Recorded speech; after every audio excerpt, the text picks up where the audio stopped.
Hello Virgos, welcome to your love reading for May 2021. Keep in mind this is a general reading. If it resonates, consider a personal reading. Just send me an email or a DM and we can set that up. Otherwise, let's get to your reading. Holy Spirit, angels, divine guides, universe, can you please provide your truth, your wisdom, your clarity, and your insight for Virgos for May 2021 in regards to love?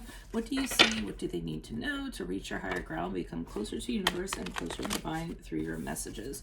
Any messages you have will be greatly appreciated, and we thank you for Virgos for May 2021. What do you see? What do Virgos need to know regarding love for May 2021?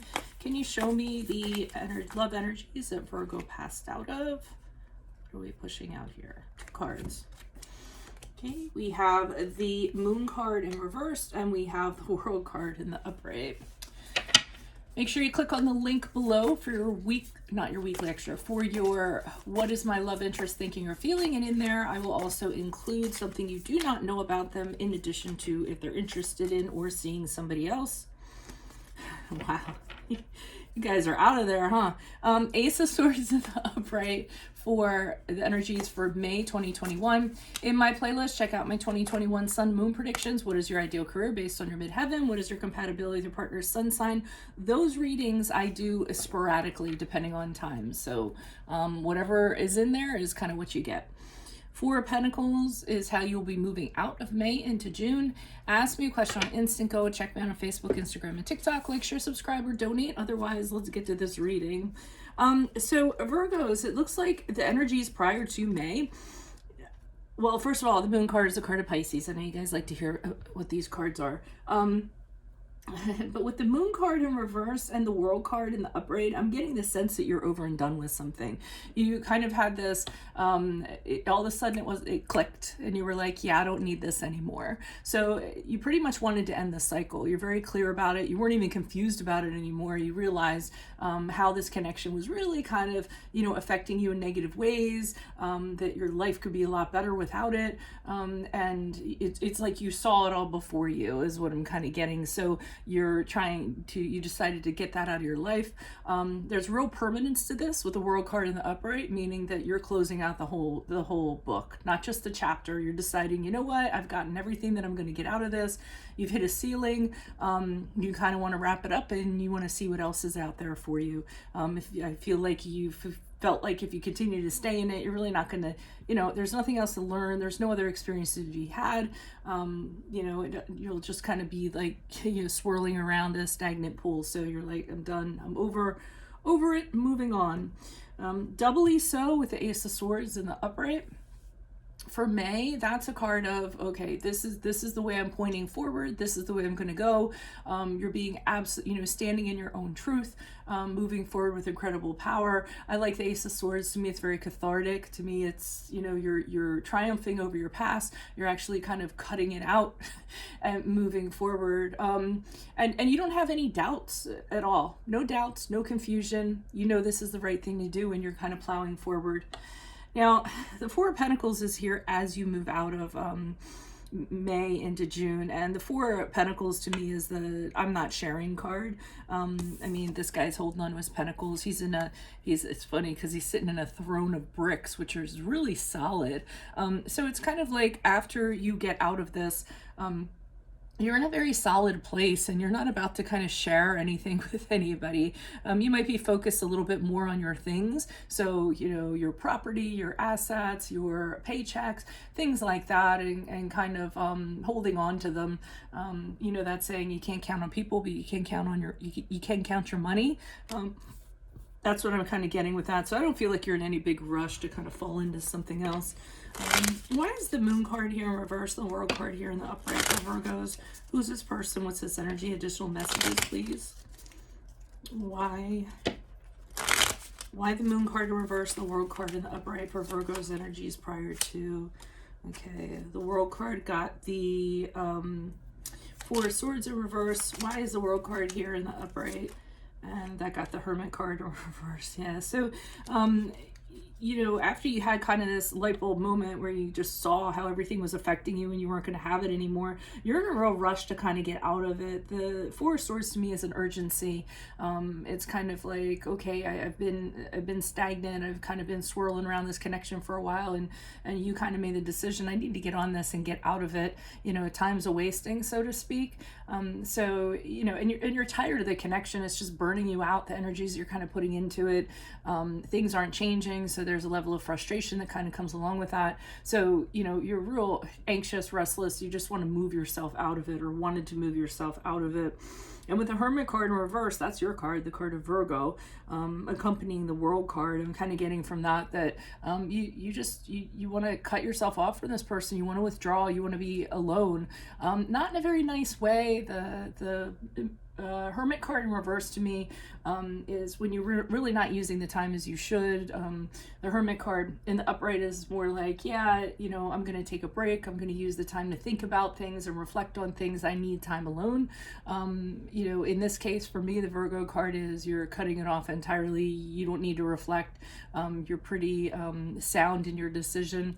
I should have really said, like, you know, it has a negative tone to it. It just means that, you know, you're done, snip, snip, over, or you were, and you don't kind of need to revisit this. You might have your share of regrets, and you might not be kind of dealing with them, but I don't know. I feel like it's just finality is what it is.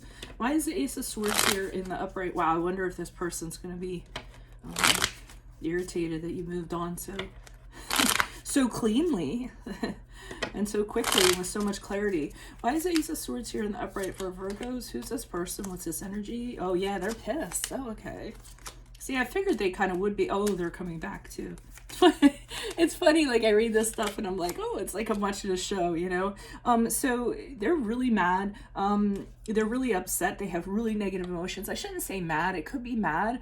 But the King of Cups in reverse is all over the place when it comes to emotions, in a very negative way. So he's upset. He's moody. You know, sometimes the King of Cups is unhealthy in emotional ways. He's incapable of anything outside of like a codependent relationship. He could be, this person could be jealous towards you. They don't know what to do with all these negative emotions. And the Death card in reverse, which is a card of Scorpio, is telling me that this person has not accepted that it's done and over with. So they're trying to come back. They're trying to renew this. I don't think they quite get how final you've perceived it to kind of be. So, and not only are they coming back, you know, because they're not accepting that it's over. Okay, so they're like, yeah, Virgo doesn't know what they're talking about. They're not done with me. So they're not going to move on. They're not accepting it. They want to hold on to this, but they're using their passion, so to speak, to get back in. They might be, you know, like, come on, let's go have fun like we used to have. Take a risk. Let's do this again. We can, you know, they might even use sex in order to do it, trying to make it seem like it's thrilling or what have you, and try to lure you back into it using any of those things. So, yeah, I'd look out for that in May. You aren't having it, though, with the Four of Pentacles in the upright. I mean, to me, once you all, and I get this with earth signs a lot, once you all decide what you're going to do, that's it. It's so much harder for us, because I'm a Capricorn, for us to kind of go back. We'll stay in, don't get me wrong, we'll stay in situations probably longer than we need to, but once we've kind of assessed everything, and it's a slow process for us to get out of them, but once we do, we're done. We don't go back. We're just like, okay, we're done with this, because we've really thought it out. So whatever this person's trying to do is falling on deaf ears. Why is the Four of Pentacles here in the upright for Virgos? Yeah, you've decided it's not going to work. No matter how much effort is kind of put into it, you just know that fundamentally it's not going to work. So there really isn't going to be any point. There's just too much kind of going on. Wow, we have a couple here. You might, is this what you have in your mind? Actually, you're looking for, because the Eight of Pentacles reverse can sometimes be really having some kind of vision you want to attain, you know, and and wanting that and nothing else. Be careful of that, because that I almost feel like, I mean, we have the King of Wands here and the Queen of Wands here. Like you're thinking of the perfect couple, and that's what you're kind of focusing on. This would be like a power couple. So I don't know if you're kind of focusing on that as in an actual person you're focusing on, or this is the ideal relationship you want. But the King of Wands and the Queen of Wands are definitely a power couple. Somebody who is, you know, two people that are very confident, very powerful. You know, they dominate things, not in a not in like a cruel way. They're just very assertive, and people bow to them, so to speak. So I think you're you know, done with this person, and you're setting your sights on a coupling that's like this, whether it's in your mind or whether it's someone that you already have your focus on.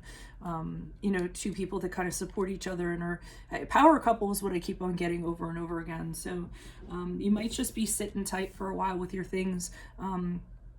You know, not sharing or anything until you come upon this person. It looks like you have an ideal in mind, or an expectation or outcome. And again, I would be careful of that. Whenever we start holding on to those kind of concepts, is when we set ourselves up for failure or disappointment. So just kind of ease up if you feel you're looking for the one, that perfect person, and you've already defined who that person is, because that really kind of limits you. So that's what I have for you all. If it resonates, consider a personal reading. Just send me an email or a DM. Otherwise, make sure you click on the link below for what your love interest is thinking or feeling, and in that spread I'll be also talking about something you do not know about them, in addition to if they're interested in or seeing somebody else. In my playlist, 2021 Sun Moon Predictions, what is your ideal career based on your midheaven, what is your compatibility with your partner's sun sign. Those readings are as my time allows. Ask me a question on Instant Go. Check me out on Facebook, Instagram, and TikTok. Like, share, subscribe, or donate. Otherwise, I'll see you in the Vimeo. Adios from Veronica Garnett. Bye.